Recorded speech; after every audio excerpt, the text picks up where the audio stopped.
Think about the first thing you do when you wake up. For most of us, it's reaching over to the nightstand to grab our smartphone.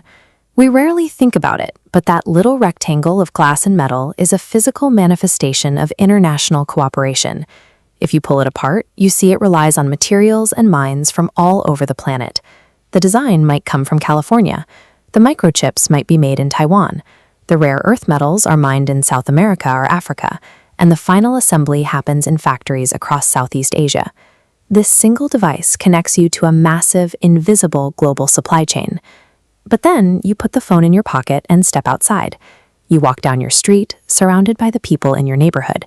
You hear your local language, see familiar shops, and feel the specific culture of the place where you actually live. While our economy is global, our psychology is deeply local. As humans, we have a need to belong somewhere specific. We naturally want to be part of a community, a home team. If you turn on the news today, you'll see a loud, constant fight between these two realities. On one side, voices demand that we protect our nation and our borders. On the other side, voices argue that we must focus entirely on global cooperation. We are often told we have to pick a side, but looking closely at history reveals that neither nationalism nor globalism is a simple villain. The friction we feel today is what happens when a society loses the balance between the two. Nationalism is rooted in the idea that people who share the same culture, language, and history should have the right to govern themselves and make their own laws.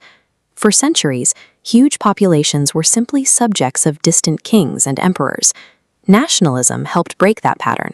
It replaced loyalty to a ruling monarch with loyalty to your fellow citizens. This shared identity became a tool for self-determination. Throughout the 19th and 20th centuries, national pride unified massive populations, helping them break away from colonial rule and finally reach for independence. It works because it answers a deep human question: where do I belong? Nationalism gives us shared stories, common symbols, and a shared purpose in an unpredictable world. But history shows how easily a healthy love for your community can change. There is a very thin line between feeling proud of your country and deciding that people outside your borders are less deserving of rights or dignity. When that line is crossed, national pride turns into a weapon for exclusion and domination. We have seen what happens when leaders use loyalty to the nation to justify viewing all outsiders as enemies, pulling humanity into some of the most catastrophic conflicts ever recorded. Taking pride in your nation is a normal human impulse. The danger arises the moment that loyalty is used as an excuse to ignore basic human rights or to treat people who are different as an existential threat. After the devastation of the Second World War, leaders looked at the rubble and realized that if highly armed, isolated nations kept competing aggressively, they would eventually destroy each other entirely. So they built institutions designed to force countries to cooperate. The driving theory was incredibly practical. Nations that weave their economies together and rely on each other for trade are much less likely to go to war. And for decades, this vision worked. The late 20th century saw an explosion of trade, with goods moving across borders at an immense scale. Technological innovation accelerated, and hundreds of millions of people were lifted out of extreme poverty. But the system had a blind spot. As corporations grew into international giants, they realized they no longer had to rely on the workers in their own backyards. They could move production wherever labor was the cheapest. This push for global efficiency hollowed out entire communities. Towns that were built entirely around the steady work of a single factory suddenly watched their jobs vanish, leaving empty buildings and broken local economies behind. People living in these towns felt abandoned. From their perspective, the most important economic decisions affecting their families were being made by wealthy, unelected executives sitting in offices thousands of miles away. While global trade created immense wealth, it also shifted power away from local communities. When workers feel like their future is being decided by people who don't know their names, it creates a deep sense of frustration. This feeling of being ignored by a global system is what eventually drove so many people back toward a more intense, protective form of nationalism. The clash between nationalism and globalism is often framed as a battle between two enemies.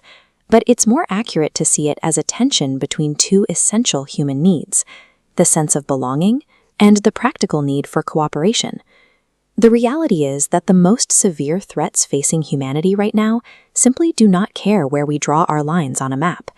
A changing climate, the threat of future pandemics, and the sudden emergence of artificial intelligence are massive, complex problems. No single nation can solve them alone. We must cooperate to survive them. At the exact same time, people still need their immediate surroundings to be safe and stable. We need local leaders who are specifically focused on protecting our jobs, maintaining our local culture, and making sure our daily lives function. Pushing to either extreme breaks the system. Absolute globalism leaves ordinary citizens feeling like cogs in a machine they can't control. Absolute nationalism creates a bunker mentality, leaving us unequipped to handle threats that cross borders. Society feels strained because we are struggling to manage both of these forces at once. We want a national identity that protects us, but we still live in a world where we are more connected than ever. Moving forward requires a hybrid approach. We have to build societies that value strong local identities while remaining entirely willing to cooperate on an international scale. Strong national identities, strong democratic institutions, and pragmatic international cooperation. Not open borders without limits, not isolation behind walls, but a balance between local responsibility and global engagement.